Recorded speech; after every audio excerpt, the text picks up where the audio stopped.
ขอนิมนต์พระภิกษุสงฆ์สามเณรเจริญพรแม่ชีโยคีนั่งคุกเข่าพนมมือ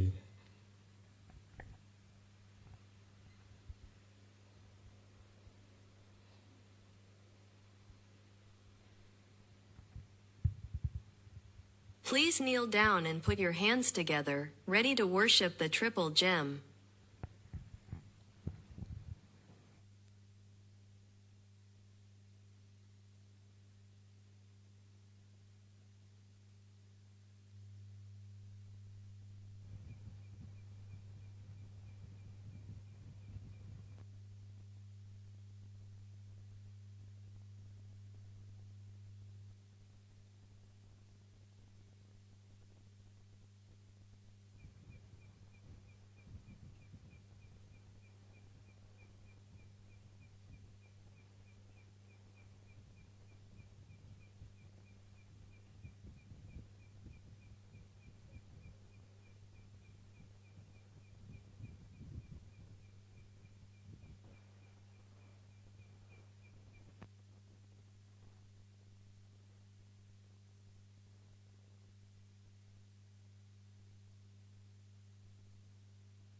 บูชาพระรัตนตรัย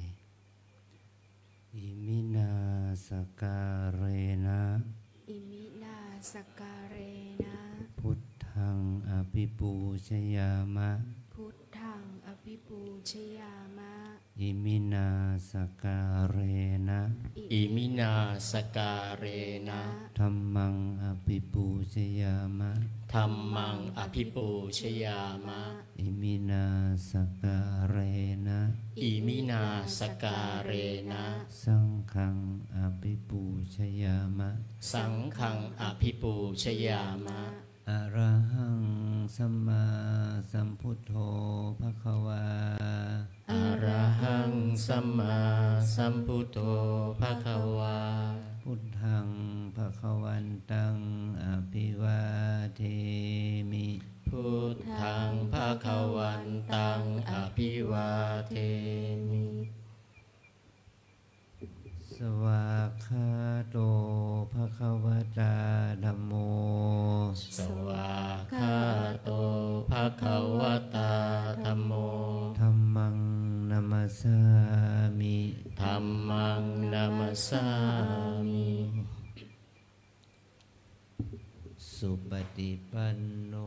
ภควโตสาวกสังโฆสุปฏิปันโนภควโตสาวกสังโฆสังฆังนามามิสังฆังนามามิ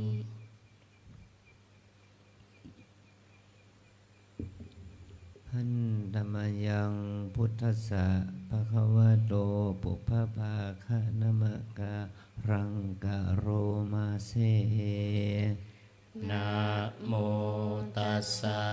ภะคะวะโตอะระหะโตสัมมาสัมพุทธัสสะนะโมตัสสะภะคะวะโตอะระหะโตสัมมาสัมพุทธัสสะนะโมตัสสะภะคะวะโตอะระหะโตสัมมาสัมพุทธัสสะอัญชรีวันทาอภิวาทอัญชรีวันทาอภิวาทอัญชรีวันทาอภิวาท อัญชรีวันทาอัญชรี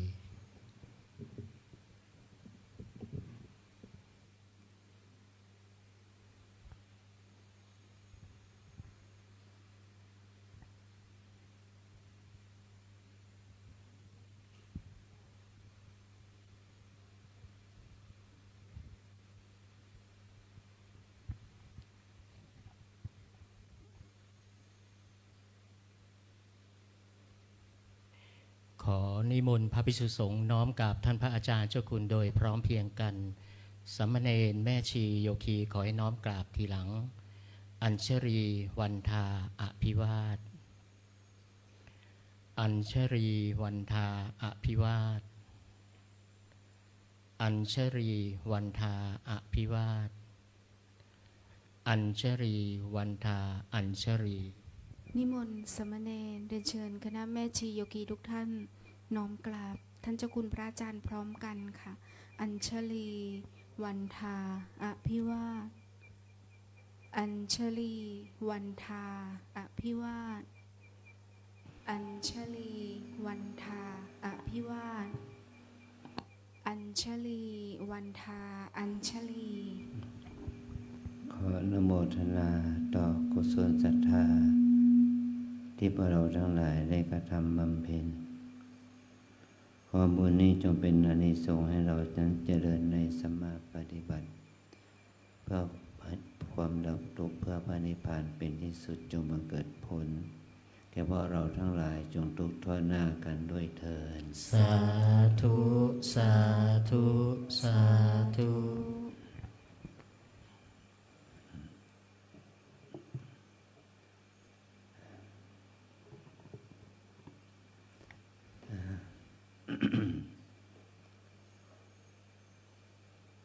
คืนนี้เราคงจะได้บุญโชคดีนะเพราะว่าฝนหยุดเม็ดลงนะเราจะได้ทำการเบียนเทียนประทักษิณบูชาพระรัตนตรัย วันนี้เป็นได้ครึ่งเดือนเนาะ15 วันที่เราได้ผ่านวันได้อธิษฐานเข้าพรรษามาได้15 วันแล้วเรียกว่าถึงได้2 ศีลเพราะว่าการอธิษฐานพรรษานั้นพระสัมมาสัมพุทธเจ้าได้ทรงบัญญัติให้พระสงฆ์อยู่จำพรรษาเพราะว่าฤดูกาลมันก็มีผลอย่างที่บ้านเรานะในภาคเหนือเนี่ยแม่น้ำที่ใหญ่คือแม่น้ำปิงแม่น้ำยมแม่น้ำน่านมันเป็นแม่น้ำวังเป็นแม่น้ำสายใหญ่เมื่อฝนตกหนักมันรับน้ำป่าเขาก็รับน้ำไม่ได้ทั้งหมด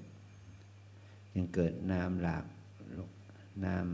ำท่วมขึ้นมาที่จังหวัดน่านน้ำก็ท่วมตัวเมืองน่านถึงขั้นที่ว่าบ้าน2 ชั้นก็ขึ้นถึงชั้นที่2เดียวทีเดียวที่จังหวัดแพร่แม่น้ำยมก็น้ำท่วมในตัวเมืองแพร่เนี่ยบังเอิญว่าอาจารย์มีน้าชายที่เคยเป็นเจ้าภาพบทเนนบทพระให้อาจารย์สมัยเป็นเด็กเขามีบ้านอยู่ในตัวเมืองอยู่หมู่บ้านแถวริมน้ำยมนะมันสูงบ้านที่เขาทำเป็น2 ชั้นมันสูงจนถึงขึ้นชั้น 2ขึ้นชั้น 2ท ถ้าน้ำมันขึ้นชั้น 2ก็ความสูงก็ประมาณสักไม่ต่ำกว่า3 เมตร 4 เมตร ประมาณสัก4 เมตรมันสูงมากในคนในหมู่บ้านนั้นน่ะที่อาจารย์ได้ไปอยู่วัดน่ะเป็นวัดเชตวัน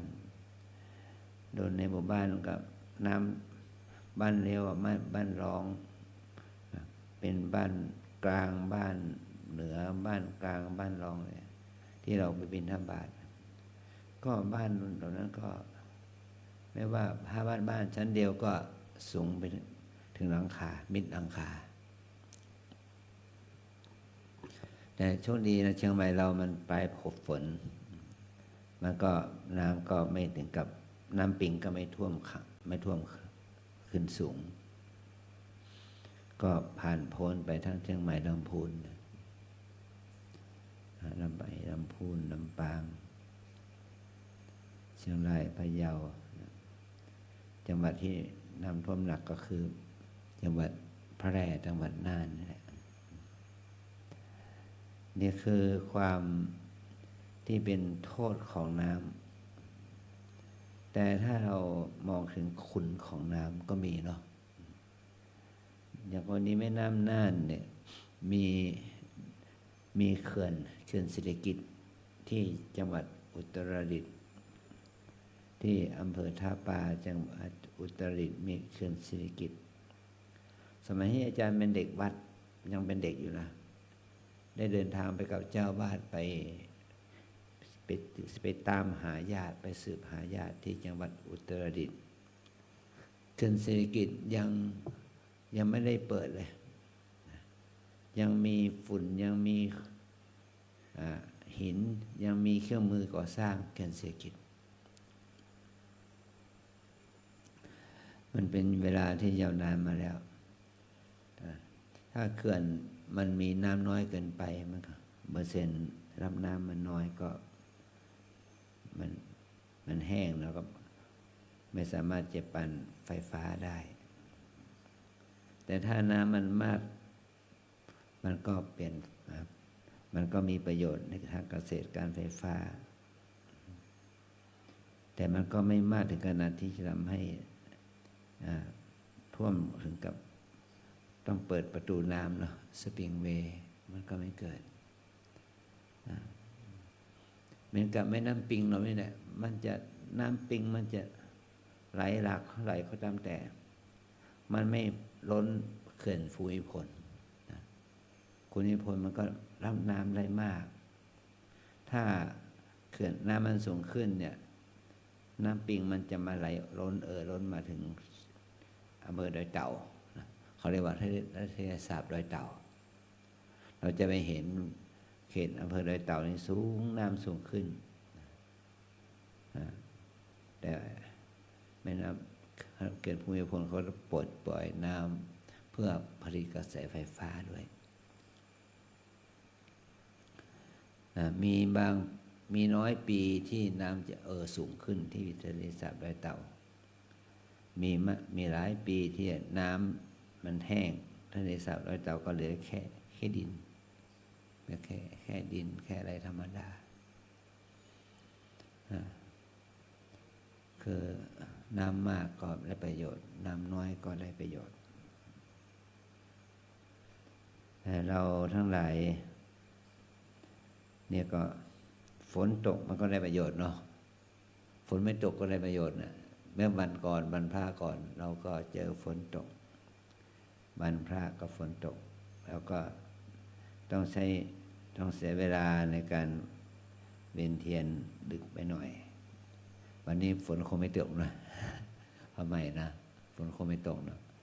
เดี๋ยวเราจะเวียนเทียนกันเนาะต้องรีบเดี๋ยวเวียนเทียนกันสักหน่อยก่อนที่จะฝนจะตกเนี่ยแล้วก็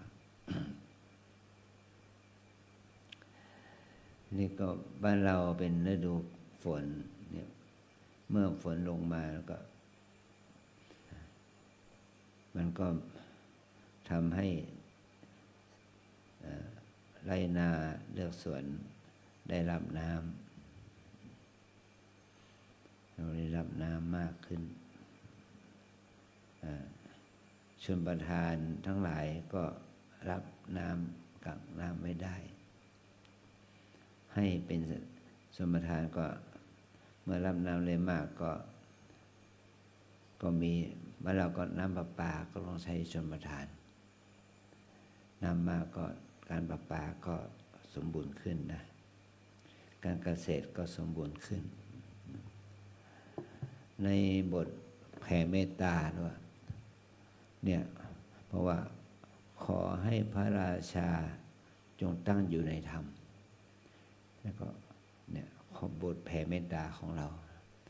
ขอให้น้ำฝนจงตกถูกต้องฤดูกาล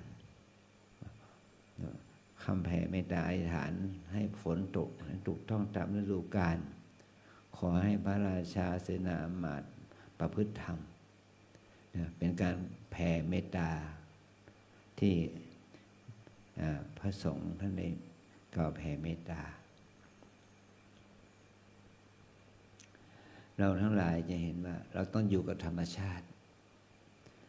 ธรรมชาตินี้ที่มันเกื้อกูลสมดุลกันแล้วมันจะทำให้ชีวิตของพวกเราดีขึ้นนะ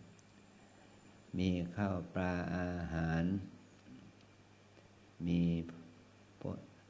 มันก็จะเกื้อกูลเราให้อยู่ในชีวิตที่มีชีวิตอยู่แล้วมันจะได้ดีขึ้นนะถ้าเราไม่มีข้าวปลาอาหารไม่มีน้ำไฟใช้ไม่มีถนนหนทางก็ทำให้เราอยู่ลำบากนี่ก็การที่เราเลยมาอยู่ที่วัดนี้เราเลยมาใช้สถานที่แห่งนี้ทำความดีทำประโยชน์เกื้อกูลให้แก่พวกเราทั้งหลายสืบต่อไปการประทักษิณนั้นมันเป็นประเพณีของชาวอารยันชาวอินเดียโบราณนะชาวอารยันเป็นประทักษิณเนี่ยท่านได้การที่เราจะได้แสดงความเคารพต่อนักบวชต่อผู้อาวุโสต่อคนต่ออะไรอย่างเนี้ยแล้วก็มีการประทักษิณคือการประทักษิณก็คือการเดินประนมมือเวียนขวาเรียกว่าประทักขิณานะ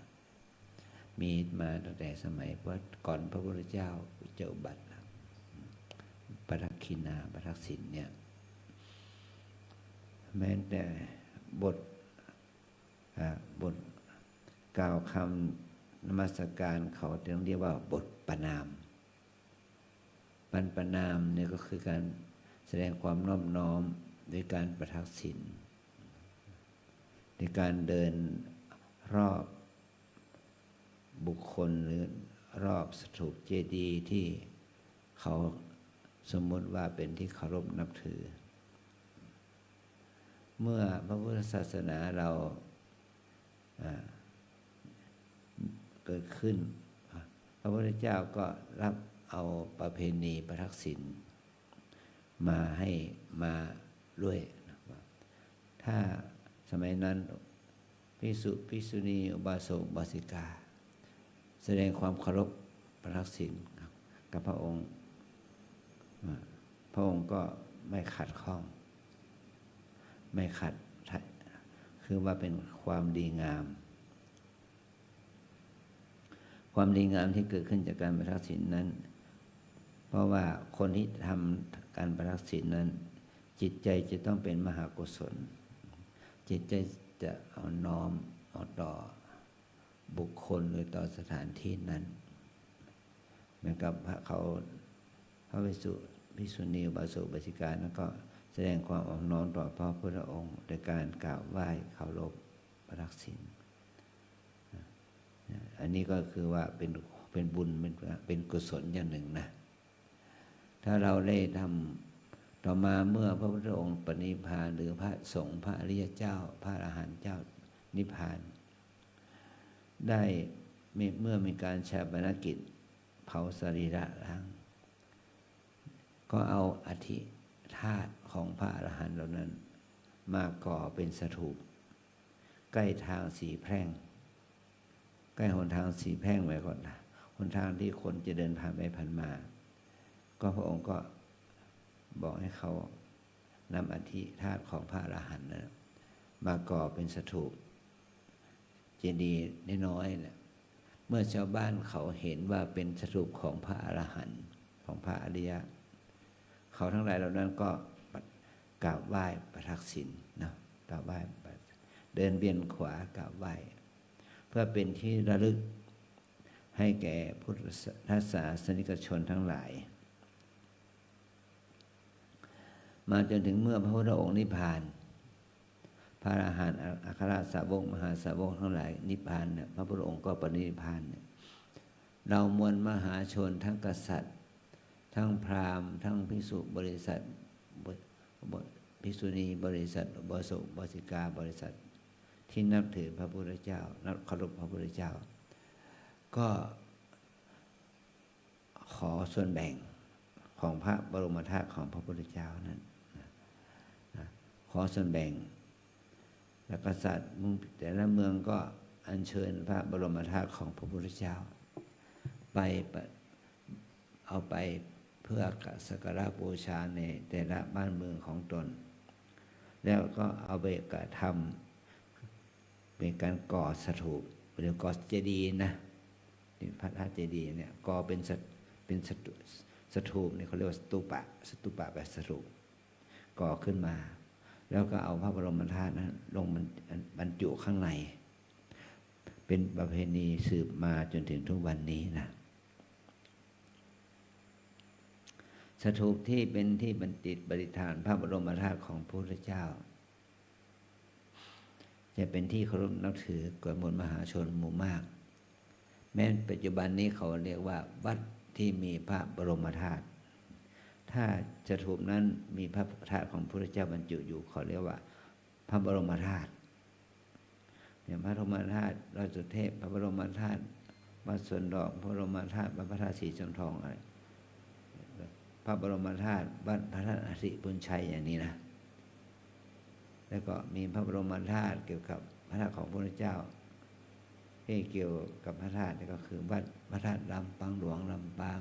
พระธาตุช่อแห่เมืองแพร่พระธาตุแช่แห้งเมืองน่านอย่างนี้นะที่เป็นพระธาตุที่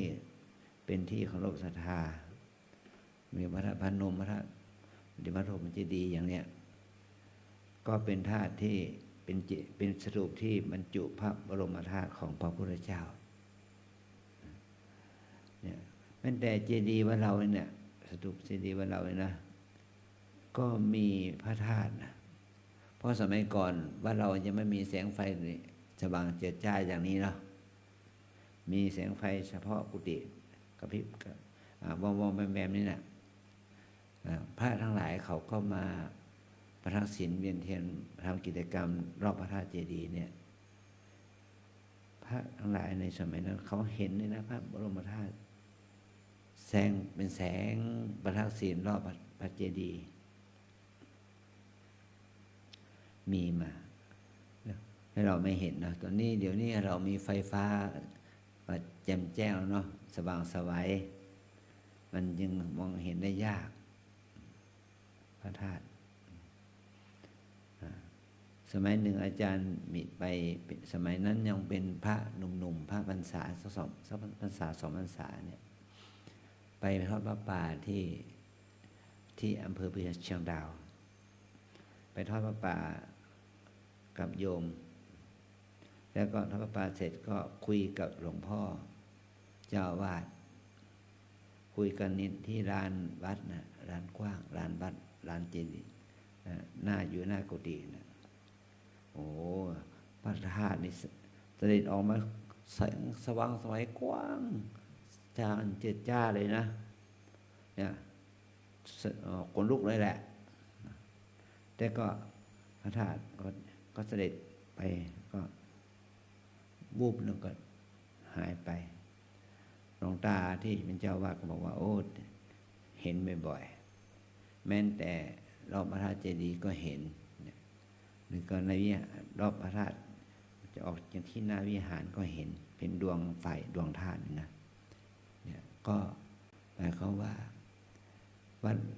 แม้นว่าเพราะเราจะมีไฟมีแสงสว่างอย่างนี้พระธาตุก็มีได้นะก็ไม่ชีคนหนึ่งเนี่ยแต่ท่านตายไปแล้วก็นั่งสมาธิภาวนาอยู่ในกุฏินะมีแสงเหมือนกับแสงหิ่งห้อยแต่มันเจ้าจ้านะใหญ่แสงแล้วก็วับขึ้นที่แท่นพระหิ้งพระในกุฏิแต่มองเห็นก็เดี๋ยวมันเป็นหิ่งห้อยหรือเปล่าเนี่ยแต่ผมไม่มีหิ่งห้อยเนาะห้องหับมันก็ปิดแล้วก็กราบไหว้ไปแล้วก็หลังจากนั้นก็ขึ้นไปดูเหมือนกับว่าเอาเก้าอี้จับไปดูจะมีหิ่งห้อยอะไรมาปรากฏได้มีเม็ดพระธาตุเม็ดพระธาตุก็แม่ชีก็เอามาถวายหลวงปู่นะหลวงปู่ท่านหลวงพ่อหลวงปู่ท่านก็รับไว้เป็นพระธาตุอย่างนี้นะอันนี้คือธาตุเจดีย์เนี่ยมีอยู่สี่พระเจดีย์เนี่ยสถูปเนี่ยบุคคลที่ควรแก่การสร้างสถูปเนี่ยมีอยู่สี่ประเภทที่หนึ่งเขาเรียกว่าพระธาตุเจดีย์คือพระบรมธาตุของพระสัมมาสัมพุทธเจ้านั่นแหละเนี่ยพระธาตุเจดีย์และแก่ตัวพระธาตุนั่นแหละถ้าเราเอามาบรรจุลงในสถูปเนี่ยเราก็เรียกว่าพระบรมธาตุเจดีย์นะเจดียะแปลว่าสิ่งที่ควรบูชาอันที่สองคือสิ่งที่ควรจะสร้างไว้เป็นเพื่อเป็นสถูปก็คือพระธรรมเจดีย์คือหลักคำสอนของพระพุทธเจ้าแม้ในสุดการแกะสลักหินที่ว่าศิลาจารึกที่เกี่ยวกับหลักคำสอนนั่นแหละเป็นพระธรรมเจดีย์อันที่สามเจดีย์ที่เขาสร้างถวายไว้เป็นพุทธบูชาธรรมบูชาสังฆบูชาแต่ไม่ได้บ่งบอกว่าเป็นพระบรมธาตุนะเขาเรียกว่าอุเทศิกะเจดีย์ถ้าเราจะเอาพระพุทธรูปเป็นเนี่ยเราสร้างพระพุทธรูปนะหล่อเททองหล่อหรือว่าสร้างเป็นด้วยแกะสลักด้วยหินอะไรเงี้ยเป็นพระพุทธรูปหรือว่าก่ออิฐก่อทรายก็แล้วแต่นะเป็นพระพุทธรูปก็เป็นเจดีย์ชนิดหนึ่งเป็นเขาเรียกว่าอุเทศิกะเจดีย์ที่สร้างอุทิศต่อพระสัมมาสัมพุทธเจ้าพระพุทธรูปนี้เราเรียกว่าพุทธปฏิมารูปเหมือนรูปคล้ายของที่สร้างให้เป็นที่เคารพนับถือของพุทธศาสนิกชนทั้งหลายนี่เราเรียกว่าอุเทศิกะเจดีย์นะอันที่สี่คือเจดีย์อันที่สี่ก็คือบริโภคเจดีย์คือสิ่งที่พระพุทธเจ้าใช้สอยเขาเรียกว่าบริโภคเจดีย์ก็ได้แก่พวกบาตรพวกเตียงต่างที่พระองค์ทรงใช้สอยผ้าสบงจีวรอะไรอย่างนี้นะที่พระองค์ทรงใช้สอย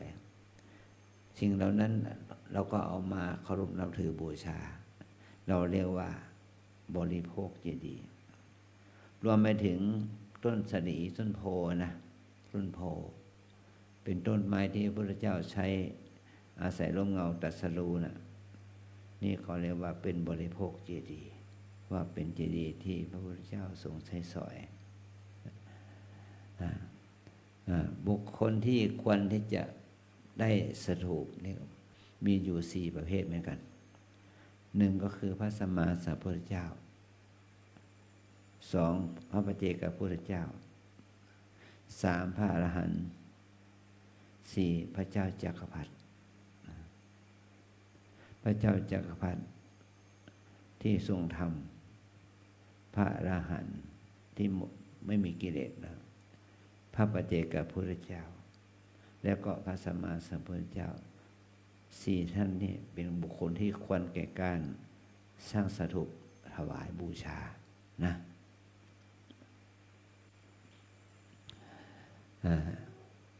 อยู่4อย่างเนี่ยเรามีพระธาตุเจดีย์ที่บรรพบุรุษเราสร้างไว้เนาะสมัยที่เราเฉพาะพระเจ้ายอดเชียงรายพระแม่ตาปาเทวีพร้อมด้วยพระราชบริพารได้ได้สร้างวัดขึ้นมาวัดตะโปรารามลำเบิงเนี่ยก็ได้สร้างพัสดุให้เราทั้งหลายเคารพบูชาหนึ่งกับได้สร้างพระประธานนี่หลวงพ่อตะโปนะท่านเททองมาสร้างพระหลวงพ่อตะโปองค์นี้ซึ่งมีอายุก็500 กว่าปีมาแล้วนะหลวงพ่อพระพุทธอัฏฐปามหามุนีแต่ว่ายังมีการจารึกในแผ่นหินที่อยู่หลังวิหารนะว่าเหตุปัจจัยให้การสร้างพระราชเจดีย์นี้มาเมื่อปีพุทธศักราช 2035 มาจนถึงนี้ก็500 กว่าปีมาแล้วอันนี้คือเราก็มาบูชาเคารพวิหารเจดีย์เนี่ยพระพุทธรูปเนี่ย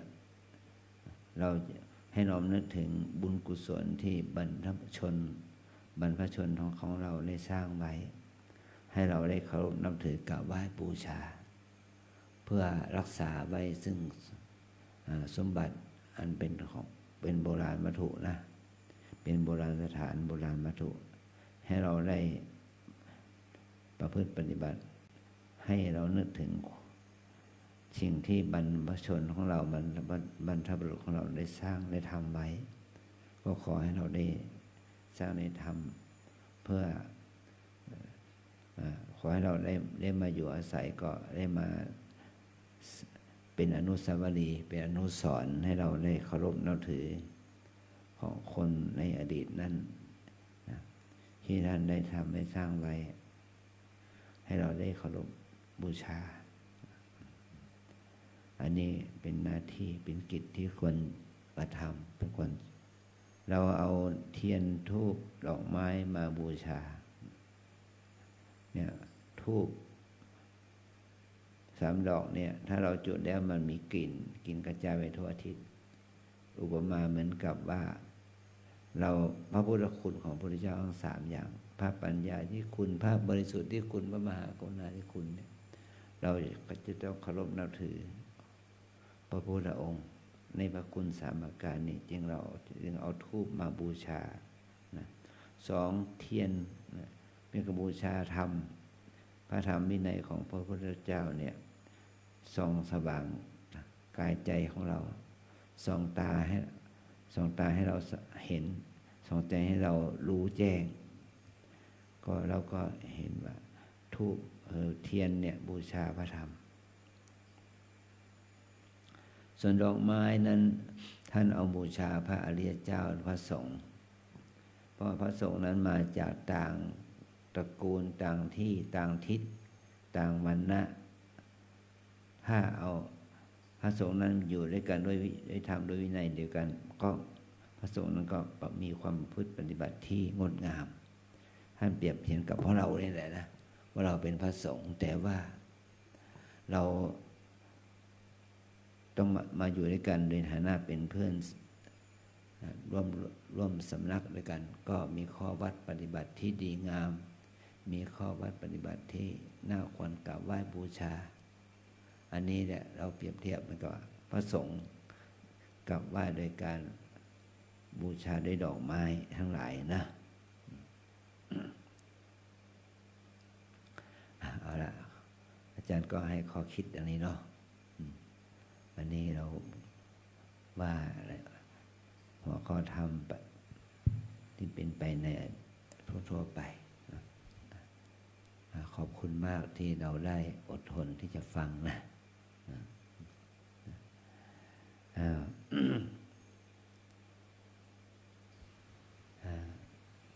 ขออนุโมทนากับเจ้าภาพที่ถวายน้ำปานะคือคุณโยมอรวรรณเกียรติศิลป์พร้อมด้วยครอบครัวที่ได้ถวายน้ำปานะมาเมื่อวานนี้ให้โยมและครอบครัวคุณแม่และก็ลูกชายได้มีความสุขความเจริญในกุศลธรรมนะขอให้เราได้มีจิตอนุโมทนากับโยมด้วยอาจารย์ขออนุโมทนา Today we have sponsor for support our body for drink juice for support our body for everyone we have sponsor and we can share the good mind good work good practicing for them for be happy for support her family for be good for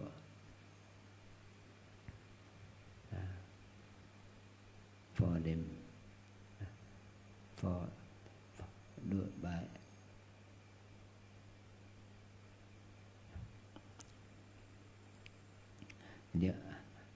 after that we share the good motive by chanting for them. Tonight we have time for ceremony by in half moon, in full moon, in new moon for 1 month for about 4 days. We have ceremony for Vientian ceremony. We respect for the Tipa James by doing good merit for develop insight. Worship to the Tipa James. We walking around stupa 3 rounds. First, you be respect to the enlightenment one of the Buddha, and respect or worship to the Dhamma doctrine of Buddha teaching. Bucket or develop wisdom or mindfulness or effort, confidence. Then by progress your insight.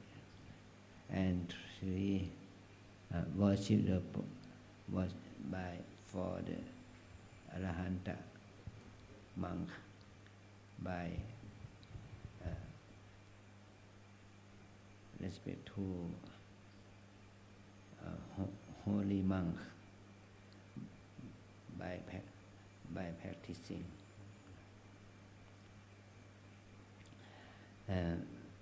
Every Buddha day or Buddhist holy day, we do for respect to the Tipa James by doing good. But tonight too, we worship respect to Tipa James by ceremony, Parakina ceremony. We walk 3 rounds for develop mindfulness and develop mindfulness concentration or you be within our life by the good action, good speed and good mind by respect to our life. step for learn by practicing, by walking, by doing, by chanting, for develop insight, for peace, for calm, for quiet, for learn it, for do it by practicing. Thank you for join with us for ceremony tonight. ขอบคุณนะ เราให้พรโยมหน่อยนะให้พร สัพพิติโย วิวัชชันตุสัพพะโรโควินาศตุมาเตภวันวันตรายโยสุขีทีขายุโกภวะอภิวาทนาสีลิสนิจังมุนทาปัจจายโนจัตตารโอธรรมาวันทันติอายุวันโนสุขังภารัง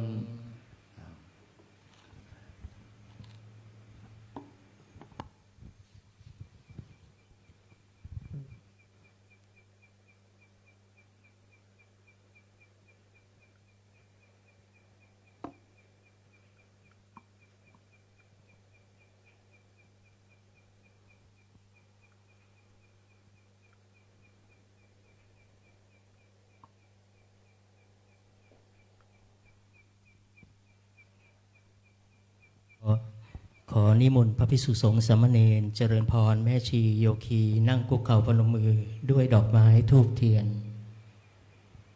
เอาใกล้ปากหน่อย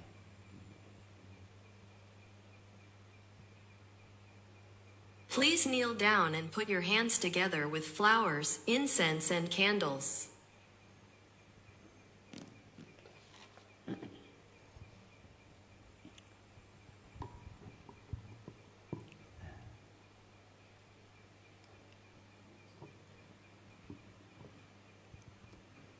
เราบูชาดอกไม้ธูปเทียนต่อพระรัตนตรัยนะยะมัมหะโขมะยัง ยะมังหักโขมายัง ภะคะวันตัง ภะคะวันตัง สรณังคตา สารนังคตา เราเป็นผู้ถึง เราเป็นผู้ถึง พระผู้มีพระภาคเจ้า พระผู้มีพระภาคเจ้า พระองค์ใด พระองค์ใด ว่าเป็นสารณะ ว่าเป็นสารณะ โยโนภะคะวาสัทธา โยโนภควาสัทธา พระผู้มีพระภาคเจ้า พระผู้มีพระภาคเจ้า พระองค์ใด พระองค์ใด เป็นศาสดาของเรา เป็นศาสดาของเรา ยัสสจะมะยัง ยัสสจะมะยัง ภะคะวะโตธัมมัง ภะคะวะโตธัมมัง โรเจมะ โปรเจมะ และเราชอบใจ แด่เราชอบใจ ธรรมของพระผู้มีพระภาคเจ้า ธรรมของพระผู้มีพระภาคเจ้า พระองค์ใด พระองค์ใด อิเมหิ อิเมหิ สักการเรหิ สักการเรหิ ตังภคะวันตัง ตังภคะวันตัง สะธัมมัง สัทธัมมัง สะสังฆัง สัสังฆัง อภิปูชยามะ อภิปูชยามะ เราตั้งใจบูชา เราตั้งใจบูชา พระผู้มีพระภาคเจ้า พระผู้มีพระภาคเจ้า พระองค์นั้น พระองค์นั้น พร้อมทั้งพระธรรม พร้อมทั้งพระธรรม พร้อมทั้งพระสงฆ์ พร้อมทั้งพระสงฆ์ ด้วยเครื่องสักการะทั้งหลายเหล่านี้ ด้วยเครื่องสักการะทั้งหลายเหล่านี้ อะระหังสัมมาสัมพุทโธภะคะวา อะระหังสัมมาสัมพุทโธภะคะวา พุทธังภะคะวันตังอภิวาเทมิ พุทธังภะคะวันตังอภิว วาเทมิ สวากขาโตภะคะวะตาธัมโม สวากขาโตภะคะวะตาธัมโม ธัมมังนัมสสามิ ธัมมังนัมสสามิ สุปฏิปันโนภะคะวะโตสาวกสังโฆ สุปฏิปันโนภะคะวะโตสาวกสังโฆ สังฆังนามามิ สังฆังนามามิ หันธรรมยังพุทธัสสะภะคะวะโตปุพพภาคะนมการังกะโรมาเส นะโมตัสสะภะคะวะโตอะระหะโตสัมมาสัมพุทธัสสะนะโมตัสสะภะคะวะโตอะระหะโตสัมมาสัมพุทธัสสะนะโมตัสสะภะคะวะโตอะระหะโตสัมมาสัมพุทธัสสะ หันธรรมยังพุทธานุสตินยังกะโรมาเส อิติปิโสภะคะวาอะระหังสัมมาสัมพุทโธวิชาจารณสัมปันโนสุขโตโรกวิทูอนุตตโรปุริสธรรมสารติสัทธาเทวมนุษสานังพุทโธภะคะวาติ กาเย นวาจายาวเจตสาวาพุทเทกุกมังปะกตังมยายังพุทโธปฏิคันหาตุอัจจยันตังการันตะเรสังวริตุงวะพุทเท หันธรรมยังธรรมานุสตินยังกะโรมาเส สวากขาโตภะคะวะตาธัมโมสันทิฏฐิโกอาการิโกเอหิปัสสิโกโอปานายิโกปัจจัตตังเวทิตาโพวินโยเยติ กาก ายเยนวาจายาวเจตสาวาสัมเมกุกัมมังปะกตังมายายังธัมโมปฏิคันหตุอัจจยันตังการันตะเรสังวริตุงวะธัมเม หันธรรมยังสังขานุสตินยังกะโรมาเส สุปฏิปันโนภะคะวะโตสาวกสังโฆอุชุปฏิปันโนภะคะวะโตสาวกสังโฆยายาปฏิปันโนภะคะวะโตสาวกสังโฆ สามีจิปฏิปันโนภะคะวะโตสาวกสังโฆยะทิทางจัตตาริปุริสายุคานิอัตถปุริสบุคลาเอสะภะคะวะโตสาวกสังโฆอาหุนายโยปาหุนายโยทักขินายโยอัญชลีกรณีโยอนุตตรังบุญญาเขตังโลกัสสาติ เจตสาวาสังเขกุกัมมังปะกตังมยายัง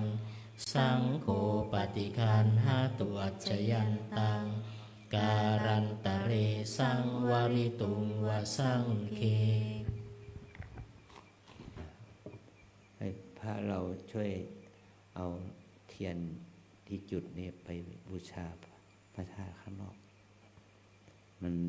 น้ำตาเทียนมันร่วงทั้งสองเล่ม ค่ะก็ขออนุญาตใช้เสียงนะคะขอให้โยคีนะคะที่นั่งอยู่ด้านรอบ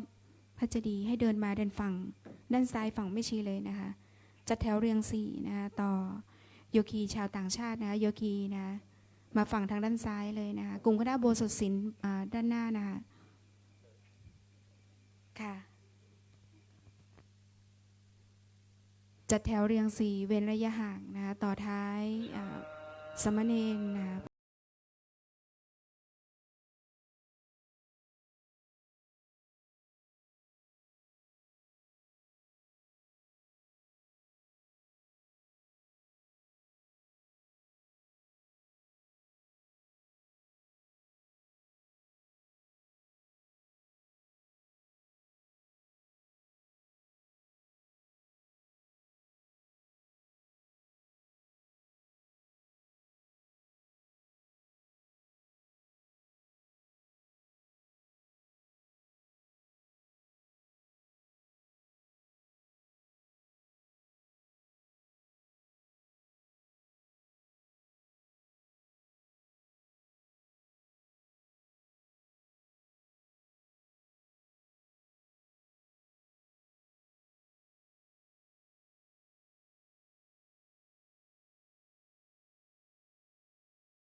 พื่อกับสติปัฏฐานแล้วก็ปฏิบัติอีกสักครู่ก่อนเข้าที่พักนะครับ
ค่ะโยคีท่านไหนที่ยังไม่ได้อธิษฐานนะให้เดินขึ้นมาด้านหน้านะร่วมจุดเทียนอธิษฐานพร้อมกับท่านเจ้าคุณพระอาจารย์นะตรงหน้าจุดบริเวณรอยพระพุทธบาทนะ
ตอนนี้ท่านเจ้าคุณพระอาจารย์นะท่านได้จุดเทียนนะแล้วก็ถวายดอกไม้นะเพื่อเป็นพุทธบูชาอามิสบูชานะหน้าตรงบริเวณจุดรอยพระพุทธบาทเสร็จเป็นที่เรียบร้อยแล้วนะหลังจากนี้ก็ให้โยกีอธิษฐานนะจุดเทียนวางรอบพระเจดีย์นะแล้วก็ธูปก็ปักตัวบริเวณกระถางธูปนะคะหลังจากนั้นนะก็กลับนั่งที่เดิมนะคะอย่าเพิ่งกลับขึ้นห้องนะคะปฏิบัติต่อนะเจ้าคุณพระอาจารย์ท่านจะได้นำพวกเราเจริญจิตตภาวนานะคะสักครู่หนึ่งนะแล้วก็จะได้แผ่เมตตาพร้อมกันนะคะ Ladies, gentlemen, after placing your candles and flowers, please go back to your seat. You start with mindful prostrations and sitting meditation. 先生女士，把那个花跟蜡烛放好过后呢，请回到你的原位，开始做礼佛禅跟坐禅，谢谢。